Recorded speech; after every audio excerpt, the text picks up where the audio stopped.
आज की स्टोरी में हम देखेंगे कि एक जंगलों के बीचों बीच एक गांव है और वहाँ का बादशाह बहुत रहम दिल होता है। वो अपनी जनता का बहुत ख्याल रखता है। आज की स्टोरी में हमें सीखने को बहुत कुछ मिलेगा। तो चलते हैं हम अपनी स्टोरी की तरफ। हमारे चैनल को सब्सक्राइब करना और लाइक करना ना भूलिएगा और बेल आइकन को क्लिक कर दीजिएगा ताकि हमारी वीडियो आप तक पहुंच सके। क्या बात है स्वामी, आप इतने उदास क्यों हैं? तुम अच्छी तरह से जानती हो यशोधरा कि हमारे विवाह को 20 वर्ष से अधिक हो चुके हैं, लेकिन हम अभी तक संतान के सुख से वंचित हैं। हाँ, कभी कभी तो हम सोचते हैं कि हमारे बाद हमारे इस राज्य का वारिस होगा कौन। हमने अपनी तरफ से पूरा प्रयास किया। हमने कई हवन करवाए, यज्ञ करवाए, लेकिन उसके बाद भी कुछ नहीं हुआ। हाँ, कुछ ना कुछ तो करना होगा, वरना हमारा ये राज किसी दूसरे वंश के हाथों में चला जाएगा। इतना कहकर राजा चंद्रसेन वहां से उठकर चला गया।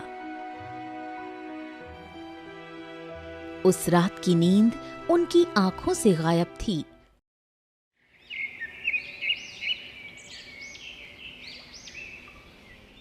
अगले दिन राजा चंद्रसेन इस विषय पर राजगुरु से चर्चा करने लगा। गुरुदेव, क्या कोई ऐसा मार्ग है जिससे हमें संतान सुख की प्राप्ति हो सके? महाराज, हमारे हरिपुर गांव में वर्षों से दंत कथाएं चली आ रही हैं कि अगर कोई भी राजा अपनी रानी के साथ जंगल में जाकर जंगल की पूजा करे तो उसकी कोख हरी भरी हो सकती है। प्रयास करने में क्या जाता है, हो सकता है कि महारानी की कोख हरी भरी हो जाए। राजगुरु की बात राजा के दिल को छू गई। उन्हें एक नई उम्मीद की झलक दिखाई दी।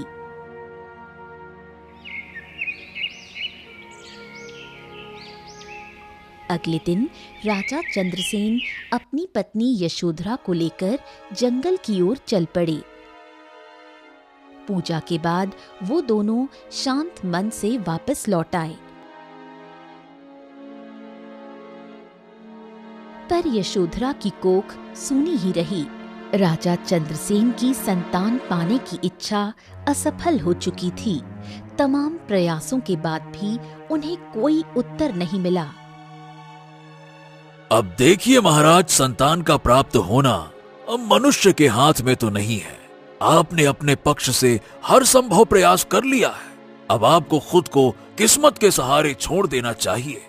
यदि आपकी किस्मत में संतान लिखी होगी तो वो अवश्य प्राप्त होगी, और यदि नहीं लिखी होगी तो विश्वास कीजिए, आप दूसरा विवाह करें या तीसरा, आपको संतान नहीं होगी। हाँ राजगुरु, हम कुछ समय अकेले रहना चाहते हैं। अब कुछ दिनों से मेरे मन में राज्य के कार्यों के प्रति भी रुचि नहीं रही। राजन, आप जिस चिंता से गुजर रहे हैं उससे मुक्त होना आवश्यक है, तभी आप पुनः राज्य के कार्यों में ध्यान दे पाएंगे। अच्छा, क्यों ना आप कुछ दिनों के लिए जंगल में शिकार करने चले जाएं। वैसे भी आपने कई दिनों से शिकार नहीं किया है। शिकार पर जाएंगे तो मन भी बहलेगा और चिंता भी दूर हो जाएगी महाराज। राजा चंद्रसेन को ये सुझाव अच्छा लगा।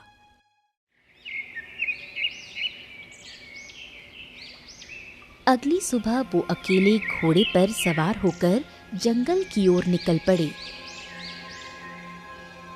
शाम ढलने लगी पर कोई शिकार उन्हें नहीं मिला। थककर राजा चंद्रसेन एक वृक्ष के नीचे बैठ गए। ओहो, सुबह से भटक रहा हूं पर एक भी शिकार ही नहीं मिला। क्या इस जंगल से सारे पशु लुप्त हो गए हैं? अब तो महल लौटना भी जोखिम भरा है। काफी देरी हो गई है।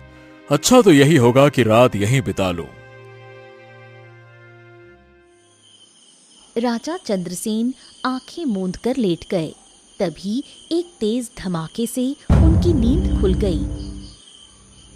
राजा चंद्रसेन ने देखा कि पास ही एक तालाब के किनारे घनी झाड़ियों में रंग बिरंगी किरणें चमक रही थीं।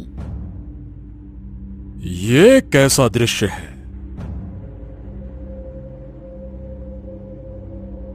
राजा जैसे ही उसके पास गया तो वो आश्चर्यचकित रह गया। वहाँ एक विशालकाय तितली घायल अवस्था में थी। उसके पास एक नवजात कन्या रो रही थी। इतनी बड़ी तितली और ये नवजात कन्या, ये तो अत्यंत सुंदर है। तुम राजा चंद्रसेन हो? मैं तुम्हें पहचानती हूँ। तुम कौन हो और तुम इंसानी आवाज में कैसे बोल सकती हो? मैं चाहकर भी सब कुछ नहीं बता सकती। तुम इतना जान लो कि मैंने इस कन्या को जन्म दिया है। ये असंभव है। तितली किसी मनुष्य की संतान को कैसे जन्म दे सकती है? कुछ रहस्य समय से पहले नहीं खुलते राजन। ये मेरी पुत्री है। इसके प्राण संकट में है। इसे तुम अपने साथ ले जाओ। मेरी ये अंतिम प्रार्थना है। समय आने पर नियति मुझे मेरी पुत्री से फिर मिलाएगी। इतना बोलकर तितली रंग बिरंगी किरणों में विलीन होकर अदृश्य हो गई। नवजात कन्या का रोना थमने का नाम नहीं ले रहा था। वाह वाह वाह वाह वाह वाह वाह, तुम्हारा चेहरा तो चंद्रमा की तरह चमक रहा है। आज से तुम्हारा नाम चंद्रलेखा होगा। अरे अरे, रो मत रो मत रो मत, अब हम तुम्हारे पिता हैं।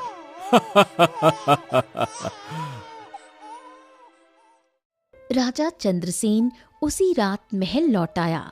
उनके हाथों में नवजात कन्या को देखकर रानी यशोधरा और राजगुरु चकित रह गए। स्वामी, ये बच्ची ये किसकी है?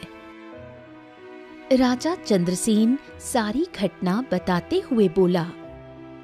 जो कुछ जंगल में हुआ वो शब्दों में समझाना कठिन है, लेकिन इतना जान लो, इस कन्या को मैंने नियति से प्राप्त किया है। महाराज, ये तो अत्यंत विचित्र है, लेकिन कोई बात नहीं।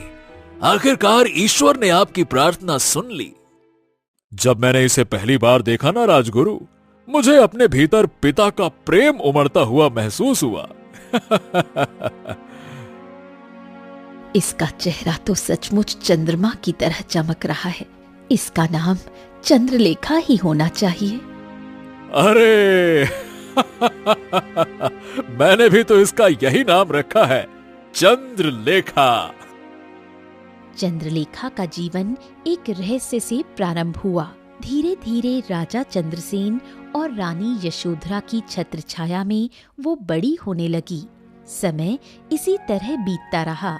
बीते वर्षों के साथ चंद्रलेखा अब 20 वर्ष की हो गई।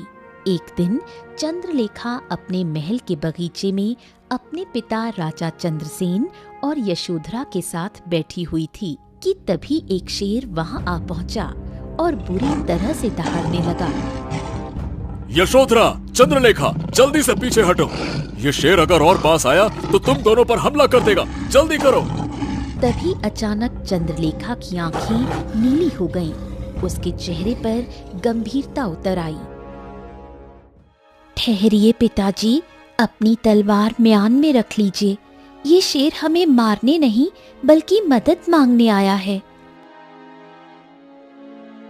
चंद्रलेखा, ये तुम क्या कह रही हो? मैं बिल्कुल सही कह रही हूँ माँ। एक बात मैंने आपको बचपन से नहीं बताई। मुझे जानवरों की भाषा समझ में आती है।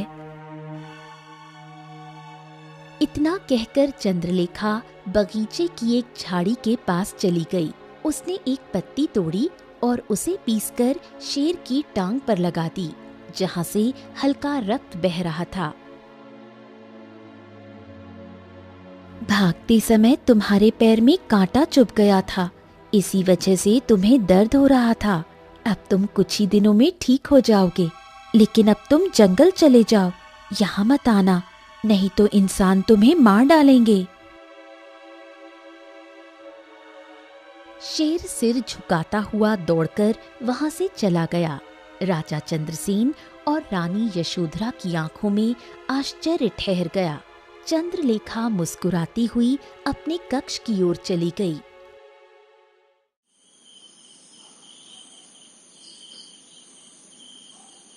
उसी रात चंद्रसेन अपनी पत्नी यशोधरा से बोला, यशोधरा, इसका मतलब है कि चंद्रलेखा के भीतर कुछ अद्भुत शक्तियां हैं। हाँ, जिस प्रकार से उसने आज शेर की मदद की और कहा कि उसे जानवरों की भाषा समझ में आती है, इससे तो स्पष्ट है कि वो सामान्य लड़की नहीं है। मुझे तो डर सता रहा है। किस बात का डर यशोधरा? ये तो अच्छी बात है। अब हमारे राज्य में केवल मनुष्य नहीं बल्कि जानवर भी सुखी रहेंगे।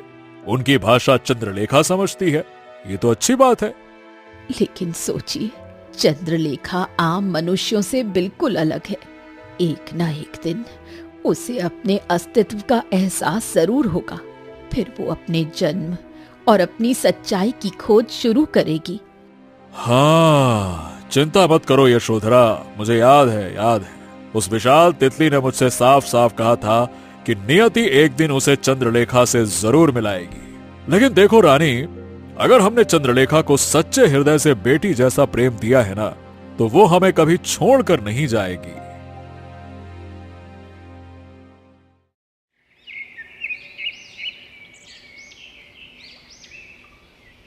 राजा चंद्रसेन दरबार में बैठा था।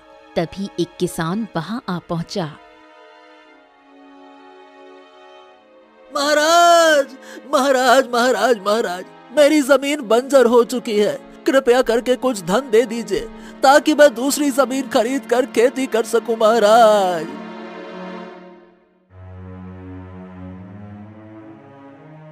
अगर तुम्हारी बंजर जमीन फिर से हरी भरी हो जाए तो कैसा रहेगा? हाँ, हाँ, राजकुमारी, इससे अधिक प्रसन्नता की बात भला क्या होगी। वो जमीन तो मेरे पूर्वजों की निशानी है राजकुमारी। पिताजी, मैं इस किसान की जमीन को देखना चाहती हूँ। तुम्हें वहां जाना है? ठीक है, लेकिन हम भी तुम्हारे साथ चलेंगे। कुछ ही देर में राजा चंद्रसेन और राजकुमारी चंद्रलेखा उस किसान की जमीन पर खड़े थे। तभी चंद्रलेखा की आंखें नीली हो गईं। उसने जमीन पर हाथ रखा और कुछ ही पल में वहां हरियाली उगने लगी। देखते ही देखते पूरा खेत हरा भरा हो गया। हाँ, हाँ, महाराज, महाराज, ये तो चमत्कार हो गया। राजकुमारी ने तो मेरी जमीन को हरी भरी कर दिया। महाराज, इस तरह से तो हमारे राज्य में कभी अकाल ही नहीं पड़ेगा। चंद्रलेखा, ये तुमने कैसे किया? पिताजी, पता नहीं, जब भी कोई मुसीबत में होता है, मेरी अंतरात्मा से एक आवाज आती है और मेरा मन कुछ करने को कहता है। जब मैं वैसा करती हूँ तो सामने वाले की मुसीबत दूर हो जाती है और जब उसकी तकलीफ कम होती है तो मुझे बहुत शांति मिलती है। ऐसा मेरे साथ क्यों हो रहा है मुझे नहीं पता, लेकिन विश्वास कीजिए, मैं स्वयं बहुत गहरी चिंता में हूँ। कोई बात नहीं पुत्री। अब देखो, मुझे तो प्रसन्नता इस बात की है कि दूसरों की तकलीफ कम करके तुम्हें शांति मिलती है। इसका मतलब यह है कि तुम्हारे भीतर जो भी जादुई शक्तियां हैं वो दूसरों की भलाई के लिए हैं। बेटा, इन्हें हमेशा नेक कामों में ही लगाना। हाँ पिताजी, मैं हमेशा दूसरों की भलाई के लिए ही इन शक्तियों का उपयोग करूंगी। लेकिन सवाल ये है कि मेरे अंदर ये शक्तियां आई कहां से? इससे कोई फर्क नहीं पड़ता बेटा कि शक्तियां कहां से आई हैं। फर्क इससे पड़ता है कि तुम इनका इस्तेमाल अच्छाई में करोगी या बुराई में। मुझे पूरा विश्वास है कि तुम अच्छाई में ही करोगी, क्योंकि तुम्हारे मन की शांति तो उन्हीं कार्यों में है ना। चंद्रलेखा कुछ नहीं बोली और अपने पिता के साथ महल लौट आई। धीरे धीरे चंद्रलेखा की चमत्कारिक शक्तियों की चर्चा पूरे राज्य में फैलने लगी। एक दिन राजा चंद्रसेन राज दरबार में अपने मंत्रियों संग विचार विमर्श कर रहा था। तभी वहां एक अजनबी साधु आ पहुंचा। तुम्हारे महल में इतनी बड़ी मुसीबत पल रही है और तुम्हें इसका अंदाजा भी नहीं है। ये तो आश्चर्य की बात है, और तुम खुद उस मुसीबत को पाल रहे हो। ये क्या बकवास कर रहे हो साधु महाराज? बकवास नहीं कर रहा हूं राजन। तुम्हारी पुत्री चंद्रलेखा, जानते हो वो क्या है? अगर समय रहते उसके अंदर की जादुई शक्तियों को खत्म नहीं किया गया तो वो तुम्हारे राज्य का सर्वनाश कर देगी। ये झूठ है। मेरी पुत्री अपनी जादुई शक्तियों का इस्तेमाल केवल और केवल मानवता की भलाई के लिए करती है। अभी कर रही है, लेकिन धीरे धीरे वो अपनी शक्तियों पर नियंत्रण खो देगी और फिर उसके बाद वो तुम्हारे राज्य में तबाही मचाएगी। सुनो, मैं जानता हूं कि वो तुम्हारी संतान नहीं है। मेरी बात पर विश्वास करो राजन, तुम्हारी पुत्री चंद्रलेखा एक राक्षस की संतान है और मैं इसे साबित कर सकता हूं। बस एक बार अपनी पुत्री को राज दरबार में बुला दो। राजा चंद्रसेन क्रोधित हो गया। उसने तुरंत चंद्रलेखा को वहां पर बुलवा लिया, क्योंकि वो सत्य को परखना चाहता था। साधु महाराज, मेरी बात कान खोल के सुन लो। अगर तुम इसे साबित नहीं कर पाए तो तुम मेरे राज्य के नियम जानते हो। इसमें कौन सी बड़ी बात है? अभी देखो, मैं साबित करता हूं। ओम। साधु ने अपना हाथ घुमाया और अगले ही पल रंग बिरंगी किरणों से एक सुंदर आईना प्रकट हो गया। राजकुमारी चंद्रलेखा, ये लो, इस आईने को देखो। तुम्हें इसमें अपना अक्स दिखाई देगा। देखो। राजकुमारी चंद्रलेखा ने जैसे ही आईने को देखा, अगले ही पल वो उसमें समा गई।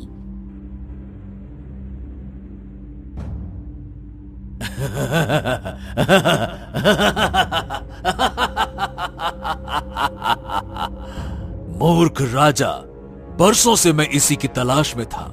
जब मुझे पता लगा कि राजा चंद्रसेन की पुत्री में अद्भुत शक्तियां हैं, वो जानवरों से बात कर सकती है और बंजर खेतों को हरा भरा कर सकती है। मैं समझ गया, जिसकी मुझे तलाश थी ये वही है। मैं कोई साधु वाधु नहीं हूं, मैं तांत्रिक हूं, तांत्रिक। तेरी चंद्रलेखा को मैंने अपने जादुई आईने की दुनिया में कैद कर लिया है। मेरे अलावा और कोई इसे बाहर नहीं निकाल सकता।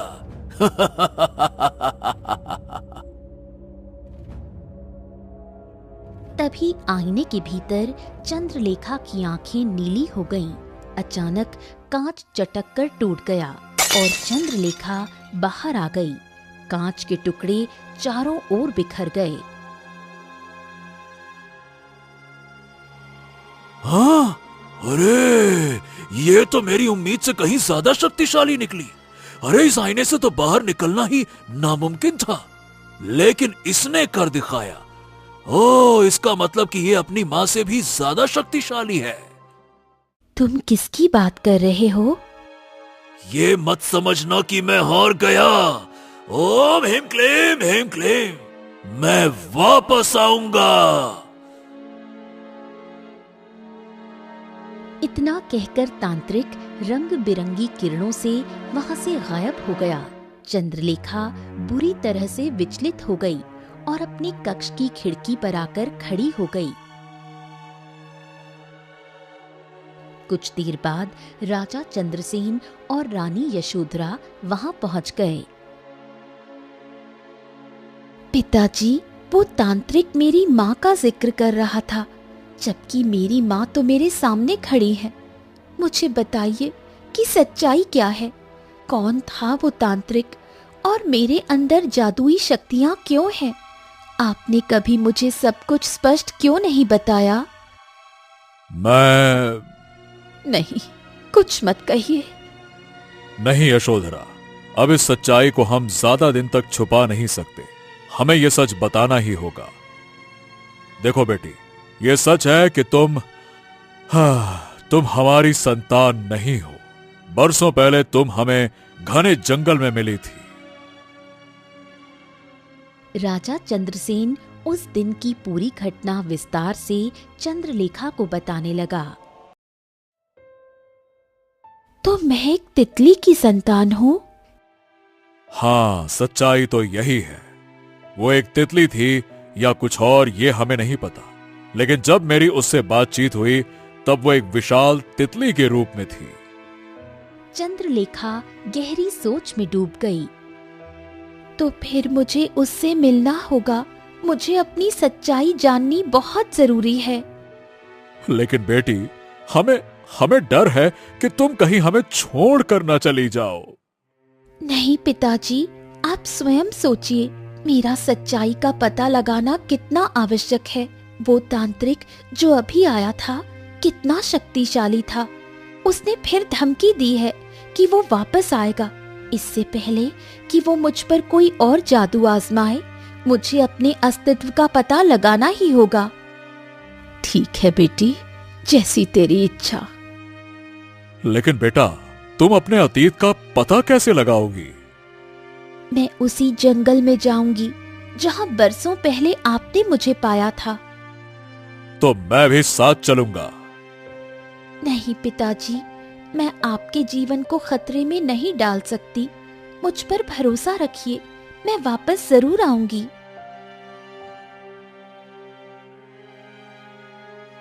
चंद्रलेखा महल से निकल पड़ी। अपने घोड़े पर सवार होकर वो उसी जंगल की ओर बढ़ी जहां बरसों पहले उसका भाग्य लिखा गया था।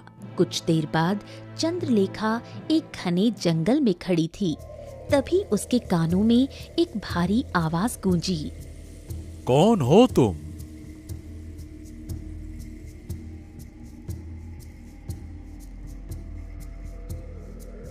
तुम कौन हो?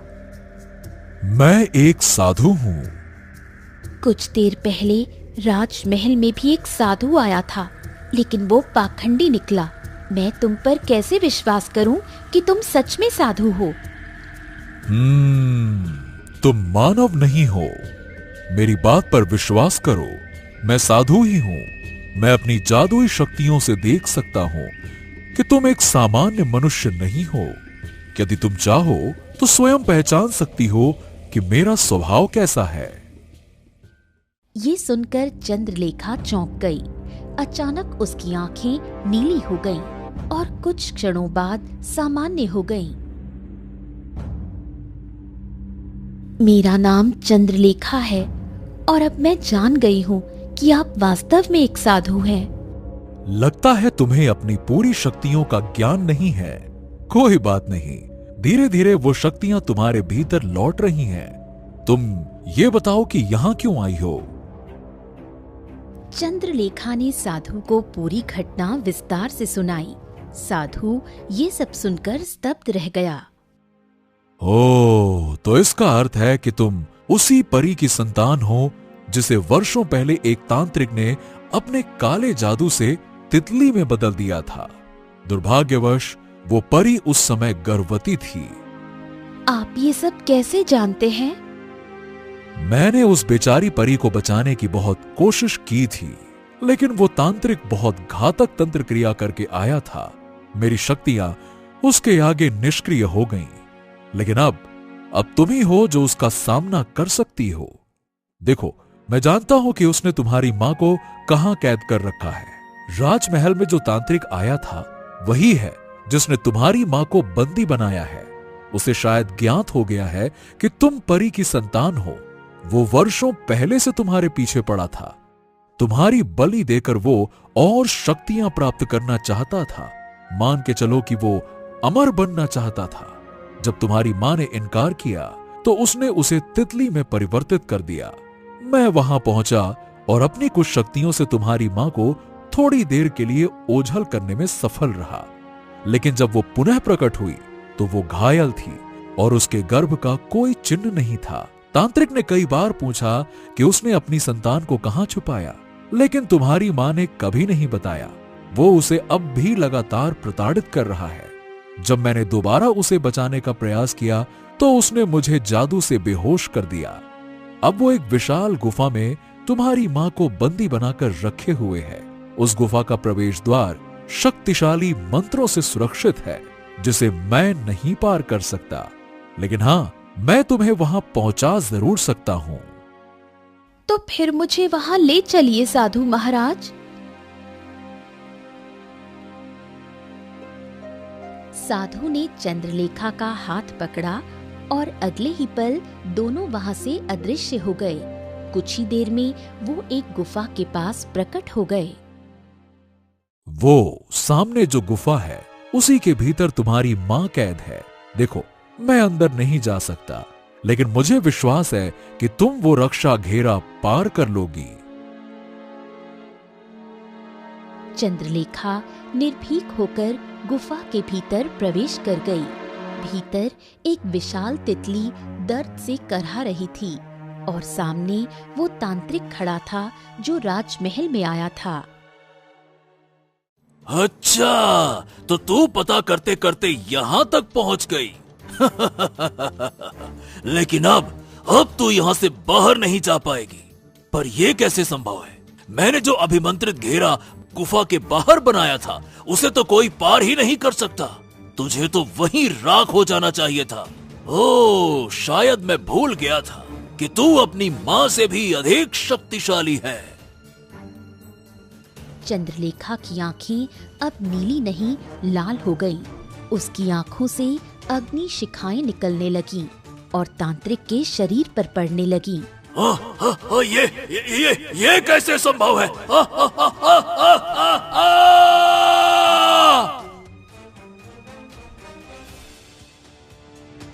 गुफा में रंग बिरंगी किरणें फैल गईं और वो तितली धीरे धीरे एक सुंदर परी में बदल गई। मैं तुम्हें पहचान गई हूँ। तुम मेरी पुत्री हो। बरसों पहले मैं पृथ्वी पर भ्रमण के लिए गई थी। राजा चंद्रसेन का राज्य मुझे अत्यंत प्रिय लगा। मैं गर्भवती थी और यहीं ठहर गई। इसी बीच उस तांत्रिक की दृष्टि मुझ पर पड़ी। वो मेरी संतान की बलि देकर अमर होना चाहता था। जब मैंने मना किया तो उसने मेरी शक्तियां छीन ली, मुझे तितली में बदल दिया और यहाँ कैद कर लिया। सौभाग्य से एक साधु वहां आ पहुंचा और मुझे उसकी दृष्टि से ओझल कर दिया।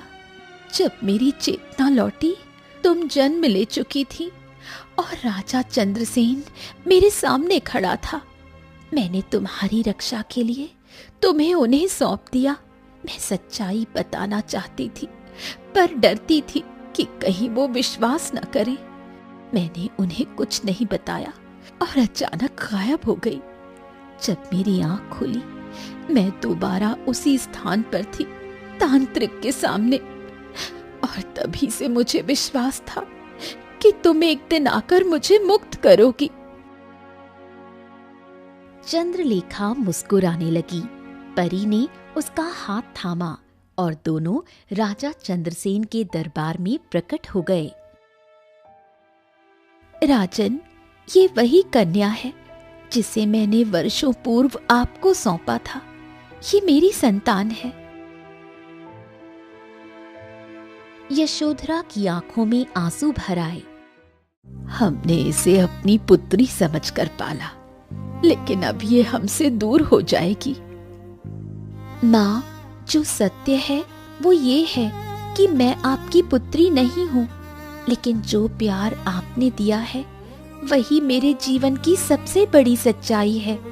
मैं आपको अपना माता पिता मानती हूँ और मैं पृथ्वी पर ही रहना चाहती हूँ। जैसी तुम्हारी इच्छा। मैं तुमसे बिछड़ने के लिए जिद नहीं करूंगी, पर मैं तुमसे मिलने आती रहूंगी। और तुम भी परीलोक जरूर आना मेरी बेटी, क्योंकि तुम परीलोक की भी राजकुमारी हो। चंद्रलेखा मुस्कुराने लगी। उसने अपनी आंखों में चमक लिए अपनी माँ को विदा किया। परी रंग बिरंगी किरणों में बदलकर अदृश्य हो गई। बुराई हार चुकी थी। सच्चाई और प्रेम की विजय हुई। पुत्री ने अपनी माँ को पाया और माता पिता ने अपनी संतान का सम्मान पाया। अब चंद्रलेखा सिर्फ एक नाम नहीं थी, वो परी लोक की रानी थी और पृथ्वी की रक्षक भी।